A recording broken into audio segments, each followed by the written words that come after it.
Assalamualaikum warahmatullahi wabarakatuh. Salam sahabat PBG. Saya Merlin Zara, NIM A2 P122045. Sebagai calon guru profesional, kita harus memahami peserta didik terlebih dahulu sebelum memberikan pembelajaran. Di sini, saya akan menjelaskan hasil profiling saya terhadap 2 kasus peserta didik. Semoga penjelasan saya dapat dimengerti. Berdasarkan observasi yang saya lakukan, itu pada 2 kasus peserta didik. Sebenarnya membahas tentang karakteristik peserta didik, itu setiap peserta didik tentu memiliki karakter yang berbeda. Namun di sini saya akan menjelaskan secara khusus pada 2 peserta didik. Anggap saja kita beri inisial siswa pertama adalah DSF. Dan siswa kedua adalah ZAP. Pertama, kita akan membahas tentang peserta didik berinisial DSF. DSF ini adalah siswi perempuan tentunya. Dia memiliki karakter yang periang. Dia senang bergaul, dia senang belajar secara berkelompok. Ini saya dapatkan ketika pembelajaran sedang berlangsung di kelas 7, di mana ketika ia belajar secara berkelompok, dia merasa tertantang, merasa senang untuk belajar, merasa ia mau menggali pengetahuannya. DSF ini secara fisiologis dia berjalan secara sesuai dengan umurnya, dimana di usia 12 tahun dia bisa menggunakan fitur-fitur yang ada pada dirinya sesuai pada tempatnya. Misalkan ia bisa menggunakan penglihatannya, ia bisa berbicara, bisa menggunakan pena pensil dengan benar, dan secara proporsi tubuh ia memiliki tubuh yang ideal, dimana dengan tinggi badan 152 cm dan berat badan 37 kg. Tidak dikatakan kurus dan tidak juga dikatakan gemuk. Lalu DSF ini juga perlu kita ketahui bahwa dia adalah seorang atlet.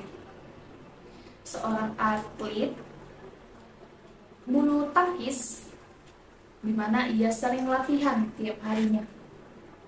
Ia sering latihan setelah sekolah dilakukan. Nah, latihan ini tidak jarang, tidak hanya sekali 2 kali, memang terus dia lakukan setiap hari.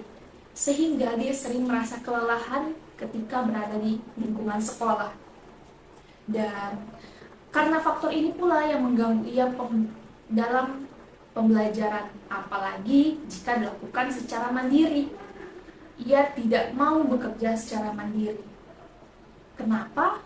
Karena ia merasa tidak mampu untuk menyelesaikan tugas secara mandiri. Ia lebih memilih untuk melihat tugas temannya. Padahal ia memiliki kognitif atau perkembangan kognitifnya itu berjalan secara normal. Tapi itu tadi, dia tidak mau bekerja secara mandiri. Tapi ketika dia dihadapkan dalam sebuah kelompok, dia bersemangat. Ada motivasi belajar yang cukup besar baginya untuk menyelesaikan tugas dari guru. Kemudian, DSF ini lahir dari orang tua yang sama-sama merupakan karyawan swasta, yang artinya dia secara ekonomi itu berada di kalangan menengah ke atas. Dan juga si DSF ini pernah terlibat kasus atau pernah masuk BK karena ketahuan atau terlihat bahwa ia sedang menyayatkan tangannya itu di lingkungan sekolah. Ketika itu ia dibawa ke ruangan BK, dan guru BK itu menanyakan, mengapa kamu melakukan hal ini? DSF hanya diam saja, diam 1000 bahasa tanpa menceritakan apa yang ia rasakan. Sampai berdasarkan wawancara yang saya lakukan bersama guru BK dan guru mata pelajaran lainnya, dan guru BK ini juga merupakan wali kelas dari DSF. Ia mengatakan bahwa DSF ini mengalami rasa ketertarikan. Di usia ini dia sudah merasa tertarik dengan lawan jenis, tetapi lawan jenis tidak merespon apa yang ia rasakan, sehingga ia merasa ia tidak pantas untuk disenangi orang lain, ia tidak pantas untuk disukai orang lain, apalagi dengan orang yang ia sukai. Ia merasa terpuruk, ia merasa putus asa, sehingga apapun yang ia buat yang jadi tidak percaya diri si DSF ini. Sehingga maka dari itulah juga penyebab dari alasan mengapa dia tidak mau bekerja secara mandiri, karena ia sudah kehilangan percaya diri atas dirinya sendiri. Nah, kemudian kita beralih ke siswa ZAP. ZAP ini berbanding terbalik dengan siswa DSF. Secara fisiologis sama, dia bekerja atau berkembang pada umumnya. Secara proporsi tubuh juga normal. Ini saya lakukan berdasarkan perhitungan yang sudah saya sebutkan di artikel yang saya buat. Kemudian dari segi emosional, saya juga sudah melakukan wawancara pada siswa ZAP. Siswa ini dia kurang percaya diri, merasa minder karena suatu hal. Ini saya dapatkan berdasarkan wawancara. Beliau mengatakan bahwa ketika pembelajaran berkelompok, ada beberapa teman yang menyebutnya dengan istilah-istilah yang tidak pantas. Kamu bodoh. Kalimat itu membuat ia merasa bahwa ia tidak bisa untuk belajar. Padahal ketika dia belajar secara mandiri, saya melihat tugasnya, dia bisa menjawab pertanyaan atas apa yang berita kamu dengar hari ini, dia bisa menjawab itu. Tapi ketika belajar secara ada distraksi di luar dari dirinya sendiri, misalkan belajar bersama teman, itu sudah tidak bisa. Maksudnya dia tidak mau mengutarakan gagasannya, dia tidak mau menampilkan, menyampaikan berpikirnya, padahal dia bisa.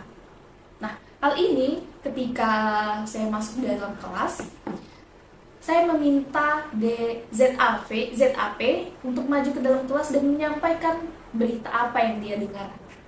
Sangat sulit untuk mau memotivasi dia untuk berbicara. Perlu waktu yang cukup lama, tapi pada akhirnya dia mau berbicara. Yang artinya apa? Bahwa ZAP ini bukan tidak mungkin. Mungkin, tapi dengan skill guru yang lebih ekstra, perhatian guru yang lebih ekstra, kita bisa menerapkan sistem berkelompok. ZAP memang sulit untuk bergaul, tapi bukan berarti dia tidak bergaul. Dia hanya bergaul oleh sesama teman yang ia sudah dekat.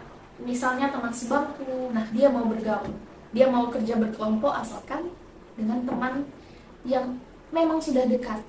Karena ketika teman yang kurang akrab atau teman yang tidak disenanginya, dia menjadi minder, benar-benar diam, tidak mengutarakan sama sekali pendapatnya. Tapi ketika berada bersama teman yang memang dia kenal, dia senangi, dia sudah merasa akrab, dia mau berbicara yang banyak. Berdasarkan hasil profiling, maka diputuskan dua modul ajar. Yang pertama menggunakan metode discovery learning secara berkelompok yang pembagiannya dilakukan berdasarkan tempat duduk. Hal ini bertujuan agar ZAP bisa sekelompok dengan teman yang sudah akrab dan akan menghubungkan ZAP ke teman lainnya yang belum akrab. Modul ajar berikutnya menggunakan metode Project Based Learning. Hal ini digunakan dengan memanfaatkan keaktifan DSF ketika berkelompok dalam menghasilkan sebuah produk, yakni hasil tulisan teks berita. Profiling itu sangat penting bagi guru karena melalui profiling akan membantu guru dalam membuat atau memilih metode pembelajaran apa yang cocok digunakan. Karena dalam metode tersebut pasti ada gaya belajar yang setiap siswa memiliki gaya belajar yang berbeda-beda. Maka dari itu, kita sebagai calon guru perlu melakukan sebuah profiling pada peserta didik. Sekian dari saya. Assalamualaikum warahmatullahi wabarakatuh.